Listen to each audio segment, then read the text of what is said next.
Was Fredrick G Williams correct? Did Williams know where Lehi landed?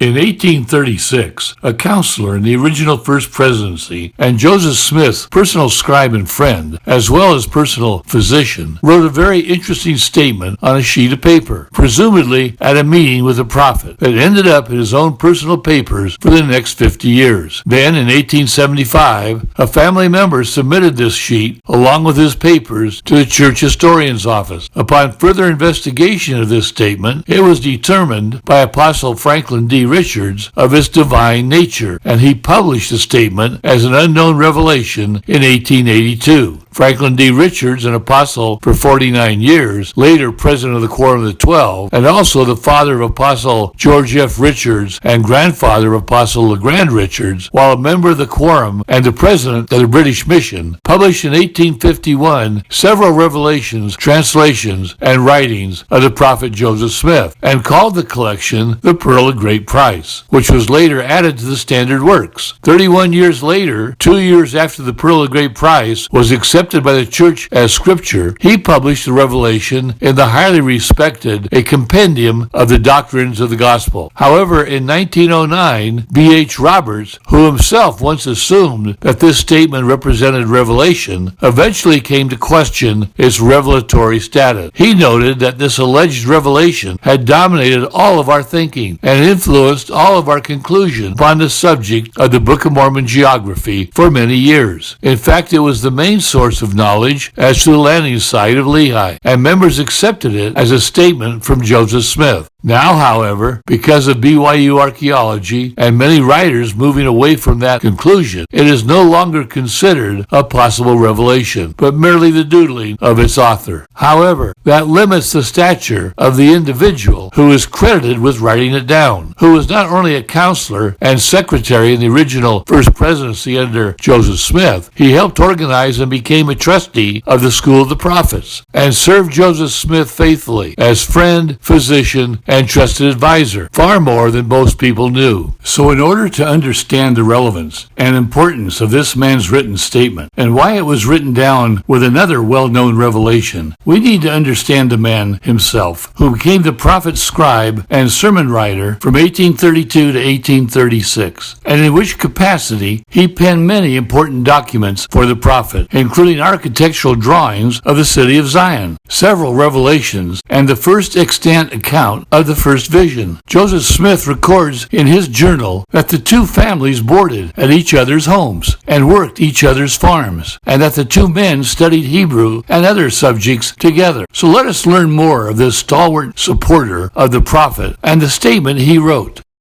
As stated earlier, Fredrick G Williams was a counselor in the original First Presidency, Joseph Smith's personal friend, advisor, physician, secretary, and personal scribe. Joseph named one of his sons, Frederick Granger Williams Smith, in honor of Williams. He was an important figure during the early days of the restoration of the gospel. He served as a missionary on the original mission of the Laminites, was part of the committee that published the Doctrine and Covenants, and published the first hymnal compiled by Joseph's wife, Emma.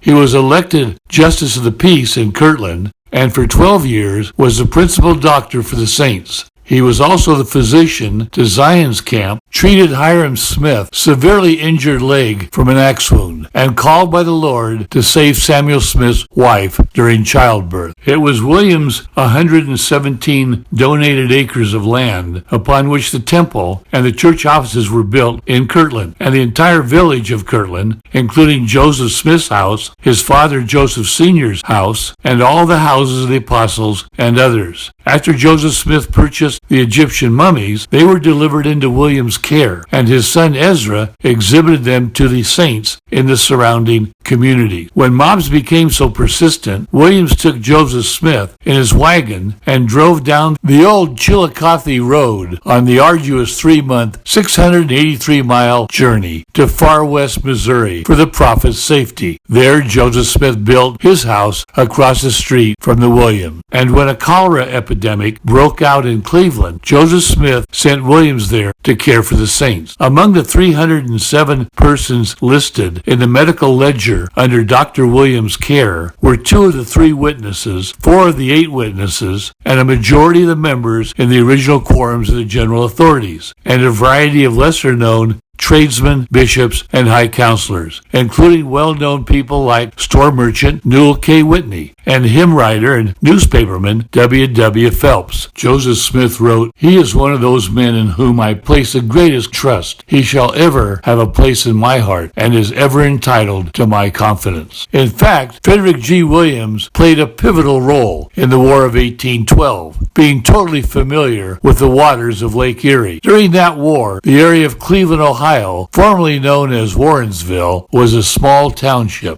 and quickly becoming an important military station, where 27-year-old Commodore Oliver Hazard Perry came in September of 1813, a year after the British captured Detroit. He came to build the ships which would regain control of the Upper Lakes region. 26-year-old Fredrick Williams was hired to pilot Perry's own flagship because of his well-established reputation and outstanding knowledge of the lake. Williams piloted Perry's flagship around the lake during the entire war, through the numerous battles fought there, including the fleet action against a squadron of the Royal Navy in the Battle of Lake Erie, often called the Battle of Put-in Bay, resulting in the first unqualified defeat of a British naval squadron in history. In the battle, which was arduously fought for hours, Perry's flagship Lawrence was reduced to a defenseless wreck. In a small boat, through a hail of cannon fire, Perry and his officers, including Williams, then transferred to the gunship Niagara and sailed directly into the British line, firing broadsides and forcing the British to surrender. The Battle of Lake Erie forced the British to abandon Detroit, ensuring U.S. control over Lake Erie and the territorial Northwest, which brought an end to British-instigated Indian attacks as far away as Missouri. After the war, Williams continued piloting ships on the lake, sailing between Buffalo and Detroit, where he met his future wife, Rebecca Swain, of Youngstown, New York, near Niagara, when she sailed to Wyandotte, Michigan, to visit her married sister. Williams took up medicine and soon became so experienced at it that other doctors traveled great distances to come and learn from him. He was considered a bright genius with an unblemished character. It was while serving as Joseph Smith's personal scribe and a second counselor in the first presidency that Williams wrote on a sheet of paper containing other information. He wrote, "The course that Lehi traveled from the city of Jerusalem to the place where he and his family took ship. They traveled nearly a south-southeast direction until they came to the 19th degree of north latitude, then nearly east to the Sea of Arabia, then sailed in a southeast direction and landed on the continent of South America, in Chile at 30 degrees south latitude." For several years, this statement has caused a great deal of opposition by historians, land of promise theorists, and some church leaders such as B.H. Roberts, George Q. Cannon, who in 1876 wrote that he thought the Nephite principal residence was in southern Mexico, as well as one of Williams' own grandsons, who denounced Williams' comment. However, despite Williams' outstanding background, his positions of importance and great influence, his unimpeachable reputation, and unerring defense of the church and its leaders, as well as being the only man among the brethren of any experience at sea and understanding currents and winds, his simple statement of unerring accuracy has met with such outrageous criticism and indefensible resistance. Yet it is a remarkable claim, a landing site in the 1830s when nothing at all was known of the west coast of South America, and especially the coastal waters off Chile, with its long coastline where ships could not land. But the site Williams chose, 30-degree south latitude, is the only place in the entire Western Hemisphere that matches all 5 facts that Nephi described about their landing site in 1 Nephi chapter 18, verses 23 through 25, including 1. A place to immediately pitch their tents and settle. 2. A place with rich soil to till the ground and plant their seeds. 3. A matching Mediterranean climate, where all the seeds brought from Jerusalem would have grown in 600 BC and provided an abundant harvest. 4. A large adjacent forest, where both wild and domestic animals could coexist. and 5, an area where gold, silver, and copper was readily observable and plentiful. Lost in the discussion whether or not this was a revelation because it was written on a paper with another revelation penned by Williams, is the fact that in the 1830s there is no possible way that a small group of frontiersmen in western Illinois could possibly have known that an unfamiliar coast 5,300 miles away at 30-degree south latitude in Chile not only was a bay where a ship could comfortably land, one of very few landing sites in all of western South America, but that the currents and winds died down there to allow for a landing. In fact, early mariners called this region the doldrums, were often unable to sail because there were no steady winds.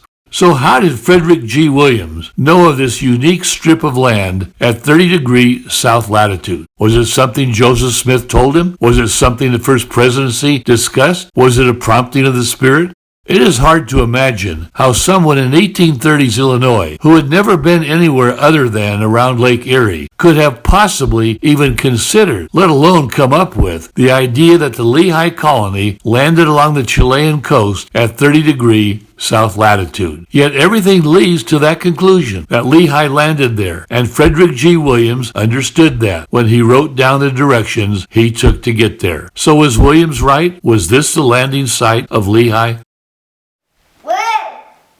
Hey, like and subscribe to Grandpa's video right now. You know, the button is right here. Woohoo! Okay.